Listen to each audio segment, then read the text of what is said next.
Hello friends, स्वागत आहे तुमचं माझ्या चॅनलवरती. फ्रेंड्स, तुम्हाला जर आजचा व्हिडिओ आवडला तर व्हिडिओला लाईक करा, चॅनलला सबस्क्राईब करा आणि बेल आयकॉन दाबायला विसरू नका. चला तर आजच्या नवीन व्हिडिओला सुरुवात करूया.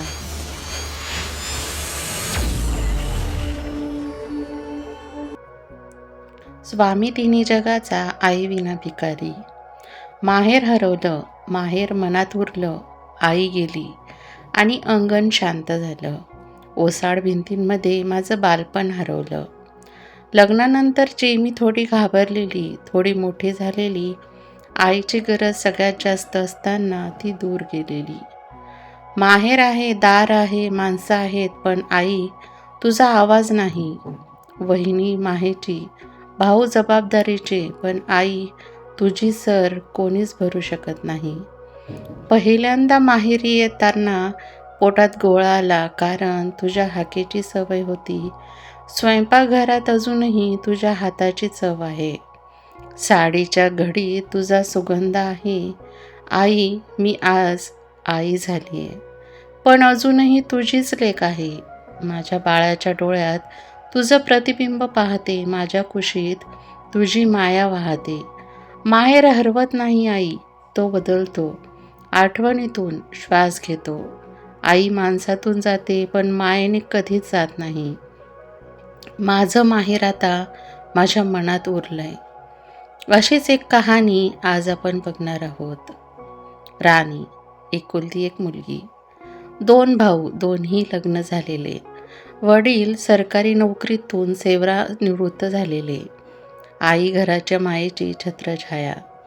राणीचं लग्न मोठ्या थाटामाटात झालं. माहेर सासर दोन्हीकडे आनंद होता. आईनेच लेकीसाठी प्रत्येक स्वप्न पाहिलं होतं. माझी राणी सुखात राहिली पाहिजे. लग्नाला अवघे 6 महिने झाले होते. राणी अजून सासरच्या जगाशी जुळवून घेत होती. प्रत्येक गोष्टीत आईचा सल्ला, आईचा फोन, आईचा आवाज. कसा आहेस ग बाळ? खाणं नीट करतेस ना? कोणी काही बोललं तर मनावर घेऊ नकोस. आणि अचानक एक फोन आला. आई गेली होती. अचानक, तीही कायमची. त्या दिवशी राणीचं सगळं जग कोसळलं. ज्यावेळी नव्या आयुष्यात आईची सर्वात जास्त गरज असते, त्याच वेळी आईने हात सोडला. आईच्या अंतिम संस्कारासाठी माहेरी गेली, पण ते माहेर राहिलंच नव्हतं. आईचा आवाज नव्हता, आईचं कुंकू नव्हतं, आईची मिठी नव्हती. आई गेली आणि राणीचं माहेरपणच हरवलं. वडील शांत झाले होते, डोळ्यात पाणी, पण ओठांवर शब्द नव्हते. भाऊ आपापल्या जबाबदारींमध्ये गुंतले होते. वहिनी चांगल्या होत्या, खरंच. सगळं व्यवस्थित करायचा प्रयत्न करत होत्या, पण आईची सर कोणाला येते का? 1 वर्ष उलटलं. सासरकडून पहिल्यांदाच राणी माहेरी निघाली. गाडी निघाली आणि तिच्या पोटात गोळा आला. मी कुणाकडे चालली आहे? आई नाही. मग हे माहेर आहे का? घर दिसलं, तेच दार, तेच अंगण, तेच झाड, पण आई नव्हती. वहिनीने हसून मिठी मारली. भाची धावत आली. वडील हळूच म्हणाले, आलीस का ग बाळ? पण राणीचं मन थांबलंच नाही. ती स्वयंपाकघरात गेली. आईची ओढणी अजून तशीच लटकलेली होती. तिच्या डोळ्यातून अश्रू वाहू लागले. आई, मी आले, पण तू का नाहीस? रात्री भाची शेजारी झोपली. वहिनीने दूध आणून दिलं. सगळं प्रेम होतं, काळजी होती, आदर होता, पण तरीही राणीला जाणवत होतं, हे सगळं असूनही आईची जागा रिकामीच आहे. आई असताना माहेर म्हणजे सुरक्षितता वाटते.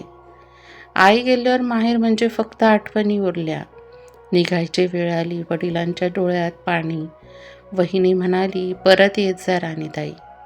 राणी हसली, पण मनात एकच वाक्य सारखं घुमत होतं, आई गेल्यावर माहेर राहत नाही, फक्त उरतात त्या आठवणी.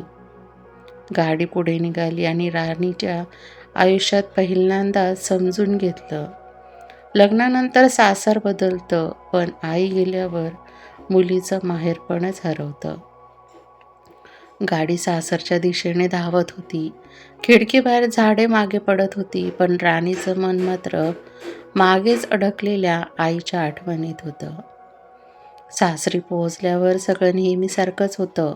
सासू सासरे, प्रेमळ नवरा, समजूतदार, कोणीच काही कमी पडू देत नव्हतं. पण तरीही राणीचं मन रिकामंच वाटत होतं. रात्री उशीवर डोकं ठेवलं की आईचा आवाज कानात घुमायचा. बाळ, मनात काही ठेवू नकोस. पण आता सांगणार कोणाला? एके दिवशी सासरे काहीतरी बिनसलं. मोठं नव्हतं, पण मनाला लागणारं होतं. नवऱ्याशी थोडासा वाद झाला. राणी आतून कोसळली. त्या क्षणी ती नकळत फोन उचलायला निघाली आणि आईचा नंबर लावताच पण लगेच आठवलं, आई नाही आहे आपले दुःख सांगायला. फोन हातातून खाली पडला. ती जमिनीवर बसून रडली. पहिल्यांदाच तिला जाणवलं, आई म्हणजे फक्त नातं नाही, आई म्हणजे आधार असतो. काही दिवसांनी माहेरून फोन आला. वहिनी होती. राणीताई, बाबांना आज जरा बरं नाही आहे. हे ऐकून राणी अस्वस्थ झाली. आई गेल्यापासून वडील एकटेच पडले होते. भाऊ आपल्या संसारात, घरात आवाज होते, पण हृदयात एकाकीपणा होता. राणी पुन्हा माहेरी गेली. यावेळी तिचं मन थोडं वेगळं होतं. दुःख होतंच, पण आता जबाबदारीचीही जाणीवही होती. वडिलांच्या उशाशी बसून ती त्यांच्या हातात हात घेत म्हणाली, बाबा, आई गेली म्हणजे आम्हीही तुम्हाला सोडून दिलं असं नाही. वडिलांच्या डोळ्यात पाणी तरळलं. पहिल्यांदाच ते मन मोकळं करून म्हणाले, आई गेल्यावर घर आहे, पण घर पण नाही राहिलं ग. त्या वाक्यानं राणीला कळून चुकलं. फक्त तिलाच नाही तर वडिलांनाही माहेर पण हरवलं होतं. त्या दिवसापासून राणीचं माहेरकडं पाहणंच बदललं. ती समजून गेली, आई नसली तरी आईची माया जपायची. जबाबदारी आता तिचीच आहे. ती माहेरी जास्त वेळ जाऊ लागली. वहिनींसोबत हातभार लावू लागली. भाचे भाचींसाठी आईसारखी झाली. आईच्या आठवणी जपत घरात पुन्हा हसू आणण्याचा प्रयत्न करू लागली. एक दिवस भाची म्हणाली, आतू, तू आईसारखीच वाटतेस. ते एका वाक्यानं राणीचं काळीज भरून आलं. आईची जागा कोणी घेऊ शकत नाही, पण आईची माया पुढे नेणं हे मात्र आपल्या हातात असतं. राणीला कळून चुकलं. माहेर हरवत नाही, फक्त बदलतं. आईच्या अस्तित्वातून, आठवणीतून, जबाबदारीत आणि माईच्या वर्षात. त्या दिवशी पाऊस पडत होता. माहेरचं अंगण ओलं झालं होतं. तोच तो पाऊस ज्यात आई दरवर्षी तुळशीला पाणी घालायची. राणी हळूच अंगणात आली. तुळशीजवळ उभी राहिली. आईची सवय आठवली. पावसातही तुळशीला नमस्कार करायची. बाळ, तुळस घराचं सौख्य जपते. राणीने हात जोडले, डोळे पाणवले. आत गेली तर स्वयंपाकघरात आईचे जुने स्टीलचे डबे अजूनही तिथेच होते. त्यात अजूनही तिच्या हातची चव जपलेली वाटत होती. आई नेहमी म्हणायची, माझी राणी सासरी गेल्यावर माझ्या हातचा स्वाद विसरणार नाही. राणीने तो डब्बा उघडला. हळदीचा वास आला. तो वास थेट तिच्या काळजात उतरला. आई, मी विसरले नाही ग. कपाट उघडताना आईची पैठणी साडी नजरेस पडली. तीच साडी राणीच्या लग्नाला आईने घातलेली होती.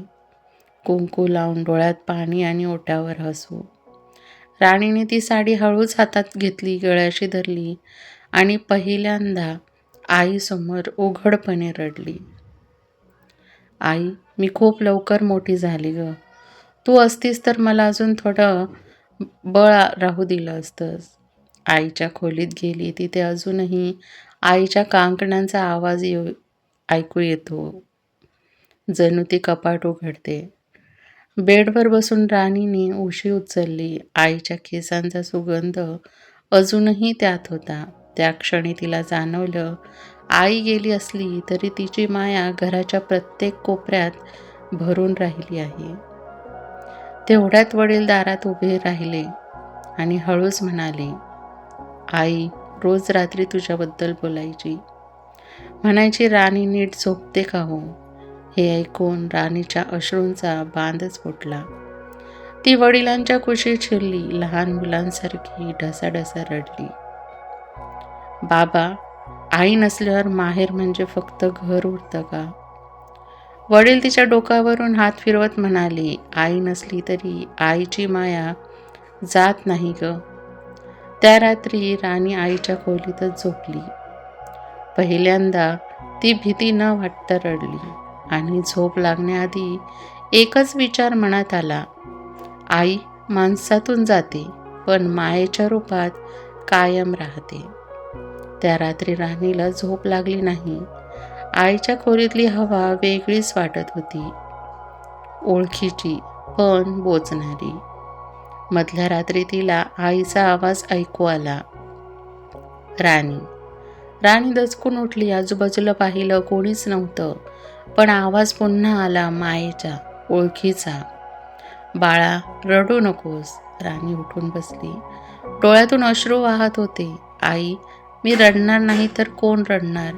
माझं माहेर तूच होतीस ग. उशीला घट्ट मिठी मारून ती कुशीमध्ये आकसली. तिला आठवलं, लहानपणी रडली की आई कसं म्हणायची, माझी राणी रडते म्हणजे आकाशही रडणार. आज पाऊस पडत होता. पहाटे उठून राणी देवघरात बसली. आईच्या फोटोसमोर ठेवला. ती बोलू लागली, जणू आई समोरच आहे. आणि आई, सासरी मी कशी राहते, कसं हसते, कसे रडते, तुला काहीच कळत नाही का ग. फोटोतल्या आईचं हसू तसंच शांत होतं. त्या क्षणी राणीच्या पोटात कळ आली. पहिल्यांदाच तिला स्वतःच्या शरीरात बदल जाणवला. काही दिवसांनी तपासणी केली तर समजलं की ती आई होणार होती. बातमी ऐकून सगळ्यांनाच आनंद झाला. सासरी मिठाई वाटली. वडिलांचे डोळे पाणवले. पण राणीच्या डोळ्यात आनंदासोबतच वेदनाही होती. तिने आईच्या फोटोसमोर उभं राहून हात पोटावर ठेवला आणि म्हणाली, आई, मला सांग ना, मी आईसारखी होऊ शकेन ना. ती आठवणीत हरवली. आईने तिला पहिल्यांदा केस विचारून दिले ते क्षण, तापात रात्रभर जागरण, लग्नाच्या आधीचं शेवटचं कुंकू. डोळ्यातून अश्रू उकळत होते. आई, माझ्या बाळाला तुझी आजी दिसणार नाही ग. त्या वाक्याने ती अक्षरशः कोसळली. वडील हळूच मागून आले. कंपलेला आवाज, आई आज असती तर तुझ्यासाठी किती आनंदित असती ग. राणी त्यांच्या कुशीत शिरली. पहिल्यांदाच ती फक्त मुलगी नव्हती, आईही बनत होती. त्या दिवशी तिने मनाशी एक वचन घेतलं, आई, तू जशी मला मायेने वाढवलंस तशीच माया मी पुढे देईन, तुझ्या आठवणीतून. पाऊस थांबला पण राणीच्या डोळ्यातला ओलावा कधीच कोरडा झाला नाही. कारण आई गेली तरी आई पण तिच्या श्वासात मिसळून गेलं होतं. माहेर फक्त मनात उरलं होतं. राणीची प्रस्तुतीची वेळ आली. रुग्णालयाच्या पांढऱ्या भिंतीत तिचं मन मात्र आईच्या आठवणीतच होतं. वेदनांच्या प्रत्येक लाटेसोबत तिला आई आठवत होती. आई असतीस तर माझं डोकं मांडीवर घेतलं असतं. डोळे मिटले आणि अचानक तिला आईचा आवाज ऐकू आला, घाबरू नकोस राणी, मी इथेच आहे. त्या शब्दांनी तिच्यात नवी ताकद आली आणि काही क्षणात तिच्या कुशीत एक छोटासा जीव आला. राणी आई झाली होती. बाळाचा पहिला रडण्याचा आवाज ऐकताच राणीच्या डोळ्यातून अश्रू उघळले, आनंदाचीही आणि वेदनेचीही. तिने बाळाला छातीशी धरून हळूच म्हणाली, बाळा, तुझी आजी फार प्रेमळ होती. ती तुला दिसणार नाही पण तिची माया मी तुला देईन. वडील रुग्णालयात आले तर त्या हातांनी नातवाला स्पर्श केला. त्यांच्या डोळ्यात पाणी होतं. आईचं प्रतिबिंब आहे हे, ते हळूच पुटपुटले. काही दिवसांनी राणी माहेरी आली. यावेळी तिच्या कुशीत बाळ होतं. ती तुळशीजवळ उभी राहिली. आईसारखेच हात जोडले, आई, मी परत आली आहे. पण आता एकटी नाही आहे. आईच्या खोलीत तिने बाळाला उचलून नेलं. आईच्या फोटोसमोर धरून हळूच म्हणाली, तुझी नातवंड आली आहे बघ. त्या क्षणी घरात एक वेगळीच शांतता पसरली. दुःख होतं, पण रिकामेपणा नव्हता. वडील दारातून पाहत होते, वहिनी डोळे पुसत होती. भाचे हळूच हसत होते. राणीला कळून चुकलं, आई गेल्यावर माहेर हरवत नाही, ते रूप बदलतं. आई माणसातून जाते, पण मायेच्या परंपरेत जिवंत राहते. आणि राणीच्या आयुष्यात आता माहेर घरात नव्हतं, ते तिच्या हृदयात कायमचं बसलं होतं. ही कथा माहेर आई नाही अशा स्त्रियांच्या मनाला नक्की भेटली असेल. खूप साऱ्या लेकींची ही कहाणी असू शकते.